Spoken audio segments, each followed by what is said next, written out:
तो तीसरी जो कंडीशन थी अ, वो थी कि पहला नक्षत्र आया अश्विनी का, केतु का। दूसरा नक्षत्र मघा का स्टार्ट हुआ सिंह राशि से। तीसरा धनु राशि से स्टार्ट हुआ अ, मूल नक्षत्र का। अब केतु के 3 नक्षत्र का इलाका हुआ स्टार्टिंग में अश्विनी में 13.20 डिग्री तक, दूसरी में सिंह राशि से स्टार्ट होकर मघा का 13.20 तक, फिर तीसरा धनु राशि में 13.20 डिग्री तक। तो इन तीनों ही इलाके में कहीं पे भी कोई भी प्लानेट नहीं आ रहा है, यानी केतु के नक्षत्र की इलाके में कोई भी प्लानेट नहीं आ रहा है, मतलब केतु को यहां पे पीएस में ले गया। ऐसे 9 के 9 प्लानेट होते हैं। 9 के 9 प्लानेट में किसी भी प्लानेट के नक्षत्रीय इलाके में कोई भी ग्रह नहीं है, तो उस ग्रह को भी, जो नक्षत्रीय ग्रह है जिसमें कोई भी प्लानेट नहीं आया है, तो उस प्लानेट को भी पोजिशनल स्टेटस मिल जाता है। तो ये पोजिशनल स्टेटस और स्टेलर स्टेटस, इन दो के माध्यम से कस्पल इंटरलिंक में कोई प्लानेट अपना प्रभाव छोड़ता है, अपनी प्रेडिक्शन करता है। सबसे ज्यादा कस्पल इंटरलिंक में सबसे जो सब लॉर्ड है, उसके माध्यम से हम किसी भी फलादेश को देखते हैं। सबसे ज्यादा फलादेश देखने का तरीका सब लॉर्ड है, जिसके माध्यम से ही हम फलादेश करते हैं। जैसे 7वां भाव मैरिज का भाव है, किसी के विवाह का बारे में देखना है तो हमको 7वें भाव के सब लॉर्ड को देखना होगा। बड़ा ध्यान से सुनो, समझो, और कठिन क्लास है, थोड़ा सा ध्यान देना आज की क्लास पे।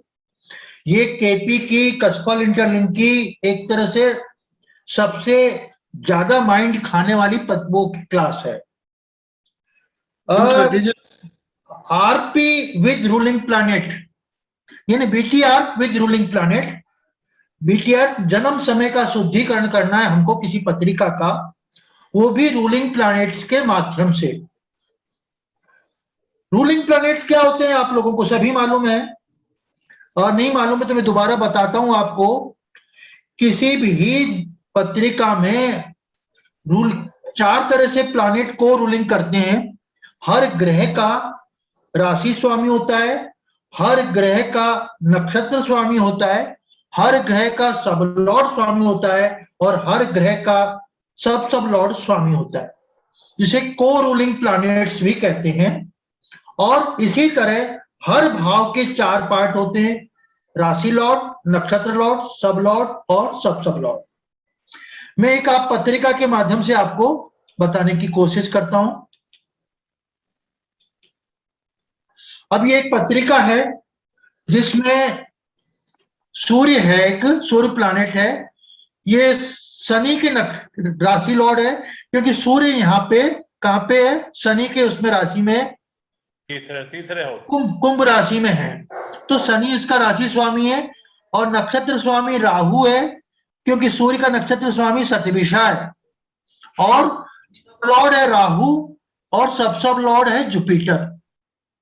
तो ये सूर्य के 4 पार्ट के माध्यम से एक सूर्य का निर्माण हुआ। एक राशि लॉर्ड है, एक नक्षत्र लॉर्ड, एक सब लॉर्ड और एक सब लॉर्ड। इसको को रूलिंग प्लैनेट्स बोलते हैं। ये एक टुकड़े हैं, पार्ट हैं सूर्य के, ये ऐसे भी कह सकते हैं अपन।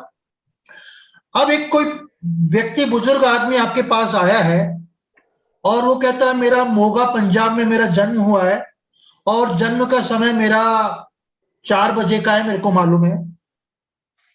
मेरा ईयर 1943 में जन्म हुआ है, 44 में हुआ है, मेरे को मालूम नहीं है ना। उसके मन में बहुत सारे की शंकाएं हैं। वो कहता है मेरे को मंथ मालूम नहीं, फरवरी में हुआ है, मार्च में हुआ है। उसको डेट मालूम नहीं, मेरा 2 तारीख को हुआ है, 22 तारीख को हुआ है। सारी चीज डाउट हो गई ना, तिथि मालूम नहीं, समय मालूम नहीं, डेट मालूम नहीं। तो और वो कहता है मेरे को तो 2 चीज मालूम है, 4 बजे मेरा सुबह जन्म हुआ है, और मोगा पंजाब में मेरा जन्म हुआ है। तो हमें रूलिंग प्लैनेट के माध्यम से इस व्यक्ति को सही समय देना है। इसका 2/3/44 को जन्म हुआ है या 2 फरवरी 43 में जन्म हुआ है, इसको जो डाउट है, इसके डाउट्स को, उनकी इसकी शंकाओं को हमें समाधान करना है। हमारे पास कोई जातक आया है तो किसी भी बृहस्पति हर राशि में एक वर्ष में गोचर करता है। एक राशि में चलने के लिए बृहस्पति को साल भर लगता है गोचर। सूर्य को हर राशि में गोचर करने के लिए 1 महीना लगता है। चंद्रमा को गोचर करने के लिए 2.25 दिन लगते हैं। नक्षत्र को गोचर करने में 1 दिन लगता है। ये फिक्स गोचर की अवधि है। इस गोचर की अवधि के हिसाब से प्लैनेट्स चलते हैं, इसके हिसाब से चलते हैं। अब एक प्रश्न आता है कि एक जातक का जन्म समय हमें मालूम है, एक जन्म समय जातक का जन्म समय मालूम है। जैसे यही जातक है, इसका 1944 में जन्म हुआ है, तो इसके जन्म के समय लग्न एक फॉर्म हो रहा था। राशि लॉर्ड किसमें गुरु है, जुपिटर। स्टार लॉर्ड केतु है, क्योंकि इसका धनु लग्न में जन्म हुआ है और केतु के नक्षत्र मूल नक्षत्र में इस जातक का जन्म हुआ है ना। और साथ में सब लॉर्ड, इसका सब लॉर्ड है मरकरी और सब लॉर्ड शनि है। यही इसके एक चंद्रमा की स्थिति है। चंद्रमा की क्या पोजीशन है, जुपिटर के लग्न में राशि लॉर्ड है, केतु इसका नक्षत्र स्वामी है, सब लॉर्ड भी शनि है, सब लॉर्ड मरकरी है। थोड़ा सा एसएसएल बदल गया है ना, तो इसकी पोजीशन ऐसे बनती है जातक की। अब हम देखते हैं कि पता करना है ये जातक अपनी मां के गर्भ में कब आया। ये एक बहुत कठिन सब्जेक्ट है। इसमें एक रिवर्ट करते हैं हर चीज। जो इसका लग्न का स्वामी है, लग्न का नक्षत्र स्वामी केतु है, वही उसके राशि स्वामी बनेगा, चंद्रमा का स्वामी बनेगा। और जो चंद्रमा का था वो लग्न का बनेगा। आप समझे नहीं होंगे। जैसे अभी एक जातक जन्म हुआ है, तो इसका जन्म का लग्न है, जुपिटर लग्न स्वामी है, केतु नक्षत्र स्वामी है, मरकरी सब लॉर्ड है, शनि है ना। इसी प्रकार चंद्रमा की पोजीशन है, चंद्रमा जुपिटर की राशि में, केतु के नक्षत्र में, शनि के सब में है और मरकरी के सब में। इसकी बिल्कुल उल्टी पोजीशन हो जाएगी जब जातक कंसीव हुआ। मां के गर्भ में जब पहले दिन आया, कब आया, उसका सब लॉर्ड तक आप जान सकते हैं। वो कैसे जान सकते हैं, जो आपके लग्न की पोजीशन है ये वाली, ये सेम पोजीशन उस जातक के कंसीव के समय चंद्र की पोजीशन हो जाएगी, यानी चंद्रमा की जन्मकालीन स्थिति हो जाएगी। और जो आपके चंद्रमा की पोजीशन थी वो लग्न की पोजीशन हो जाएगी। अच्छा, 9 महीने पहले बच्चा जब मां के गर्भ में जाएगा, उसका टाइम निकालना भी आजकल के इससे आसानी से आप निकाल सकते हैं। हम वहां की पहुंचने की कोशिश कर रहे हैं जब बच्चा मां के गर्भ में 9 महीने पहले कब कंसीव हुआ। पैदा होने की तो आपको डेट मालूम है, लेकिन कंसीव होने का टाइम तक आप निकाल सकते हैं। ये रूलिंग प्लैनेट्स के माध्यम से, यानी एकदम उल्टा हो जाएगा। लग्न की जो चारों को रूलिंग प्लैनेट है वो तो चंद्रमा की हो जाएगी, और जो चंद्रमा की जो को रूलिंग प्लैनेट्स हैं वो लग्न की हो जाएंगी आपके कंसीव के समय। अब आपको चलते हैं कि एक बीटीआर करना अपन को, लग्न का कैसे करेंगे बीटीआर। जातक के जन्म के समय एक चंद्रमा की स्थिति होती है, एक राशि में होता है, एक नक्षत्र में होता है, एक सब लॉर्ड में होता है और सब लॉर्ड में होता है। इस प्रकार एक लग्न फॉर्मेट होता है, उसका राशि लॉर्ड, नक्षत्र लॉर्ड, सब लॉर्ड और सब लॉर्ड मिला के एक लग्न फॉर्मेट होता है। लग्न एक को रूलिंग प्लैनेट के माध्यम से बनता है, 4 टुकड़ों से बनता है। अब उससे आप एक कंसर्न, एक पोजीशन में पहुंच सकते हो, इतने पे आपका लग्न है, क्योंकि सब लॉर्ड जब चेंज होगा उसकी डिग्री मालूम है, सब लॉर्ड की डिग्री मालूम है। आप देख के आसानी से पता कर सकें। ऐसे ही सेम ऐसी पोजीशन आपके उसमें होती है। तो यहाँ पे जो सब लॉर्ड कस्पल कुंडली में हम देखते हैं तो सब लॉर्ड सबसे ज्यादा पावरफुल होता है। कोई भी अपन फलादेश करना है, जैसे पंचम भाव का फलादेश करना है कि लव मोहब्बत करेगा कि नहीं जहां तक, तो इसका वीनस है स्ट्रॉन्ग। तो वीनस की पोजीशन हम यहाँ देखेंगे कस्पल पोजीशन में। वीनस का स्टार लॉर्ड कौन सा है? सन है। और सब लॉर्ड कौन सा है? सैटर्न है। और सब लॉर्ड क्या है? जुपिटर है। तो हम इसकी पोजीशंस का फलादेश सब लॉर्ड के माध्यम से करेंगे। हर ग्रह का फलादेश उसके सब लॉर्ड से कस्पल इंटरलिंक में किया जाता है। अभी तक अपन केपी में पढ़ा तो सब लॉर्ड से करते थे। यहां अगले स्टेप 2193 पार्ट में चले जाते हैं और सब लॉर्ड से प्रेडिक्शन करते हैं। तो कस्पल पोजीशन में सबसे स्ट्रॉन्ग पावरफुल कौन सी जगह हुई? सब लॉर्ड हुई। उससे कमजोर क्या हुआ? सब लॉर्ड। उससे कमजोर क्या हुआ? Star Lord. उससे कमजोर क्या हुआ? ग्रह। सबसे कमजोर क्या हुआ? ग्रह। उससे पावरफुल क्या हुआ? Star Lord. उससे पावरफुल क्या हुआ? सब लॉर्ड। और सबसे पावरफुल क्या हुआ? सब। क्लियर? अभी आपको बताया गुरु एक साल में पोजीशन बदलता है, सूर्य एक महीने में पोजीशन बदलता है राशि, चंद्रमा 2.25 दिन में बदलता है, नक्षत्र 1 दिन में बदलता है। तो हमें सूर्य यानी बृहस्पति, सूर्य और चंद्र के माध्यम से हम किसी का बीटीआर करेंगे, उसके रूलिंग प्लैनेट्स के माध्यम से।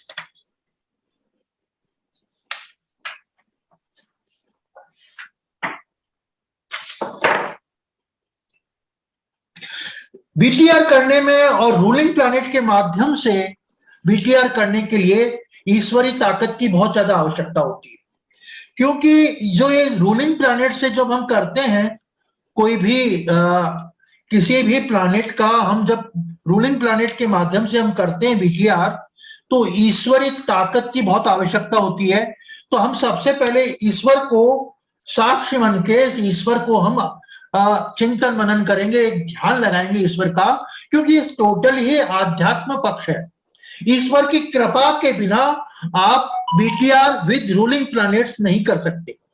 आप अपने नियम से करेंगे, लेकिन फिर भी ईश्वरी ताकत की इसमें बहुत आवश्यकता है। इसलिए आप रूलिंग प्लैनेट के माध्यम से जब भी बीटीआर करें, बीटीआर करने से पहले कुछ क्षण के लिए ईश्वर को आप ध्यान लगाएं और ईश्वर पर ध्यान लगाएं कि मेरी जो मैं बीटीआर करना चाह रहा हूं उसको सफल बनाएं, क्योंकि यहां आपका विवेक कुछ ज्यादा काम करता है। अब एक वृद्ध आदमी मेरे पास आता है और कहता है कि मेरा सवेरे 4 बजे जन्म हुआ है और मेरा मोगा में जन्म हुआ है, और अपन को बीटीआर कब कर रहे हैं? अपन बीटीआर की डेट है 24/12/10 शुक्रवार 17:39:50 और दिल्ली। यहां पे हम बैठ के किसी का टाइमिंग्स है ये, यहां इस समय बैठ के हम किसी की जन्म पत्रिका बीटीआर कर रहे हैं, वो भी विद रूलिंग प्लैनेट्स। अब ये मैंने एक पत्रिका बनाई है, ये आपको दिखाता हूं। ये एक पत्रिका है,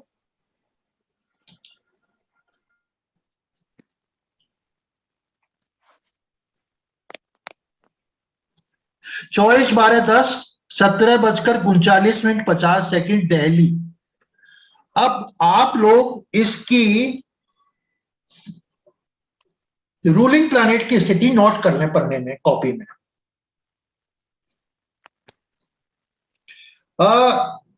5 कॉलम बनाए। पहले कॉलम में कुछ भी नहीं लिखे, दूसरे कॉलम में लिखे राशि स्वामी, तीसरे कॉलम में लिखे नक्षत्र स्वामी, और चौथे में लिखे सब लॉर्ड स्वामी। और 5वें में लिखें सब लॉर्ड स्वामी।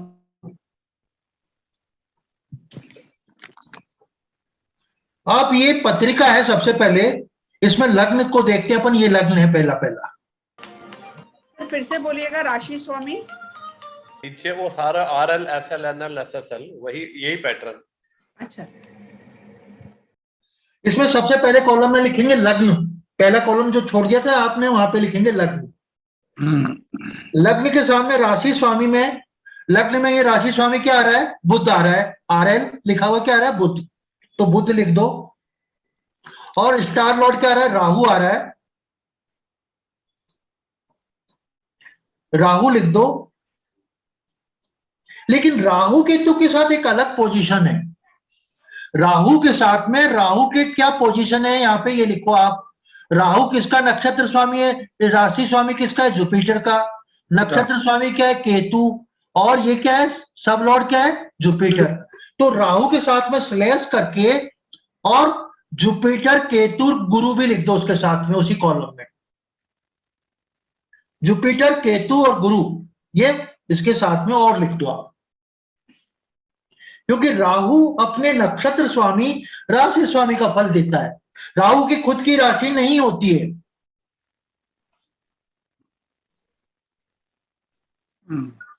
इसका सब लॉर्ड क्या है? लग्न का शनि है। तो सब लॉर्ड के नीचे क्या लिख दो? शनि।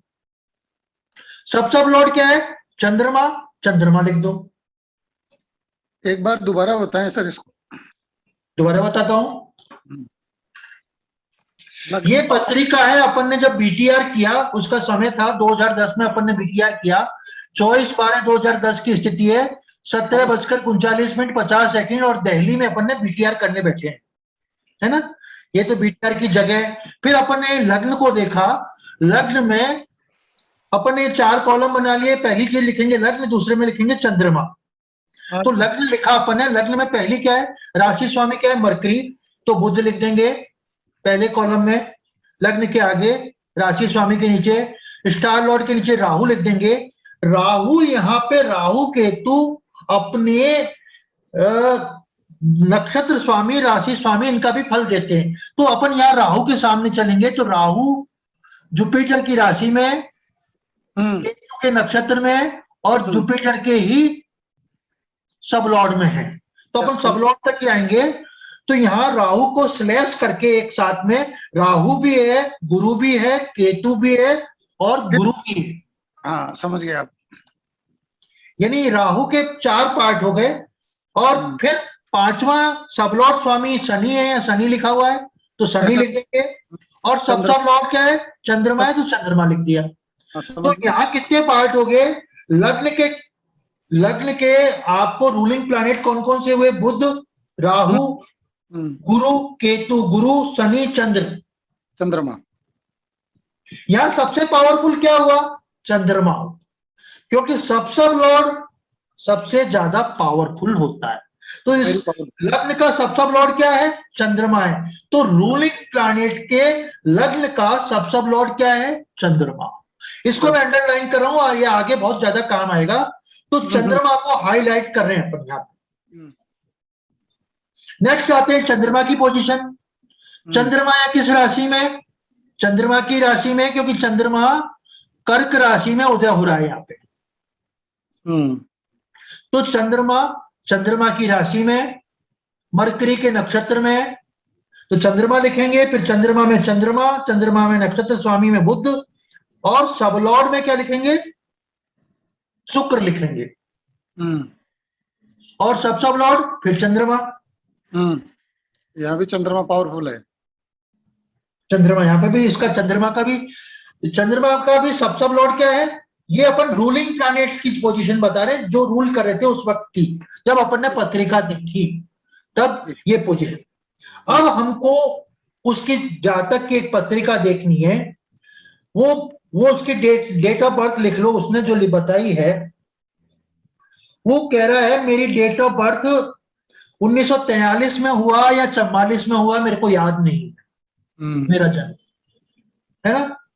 तो सबसे पहले क्या हुआ, हमको ईयर का डाउट हो गया।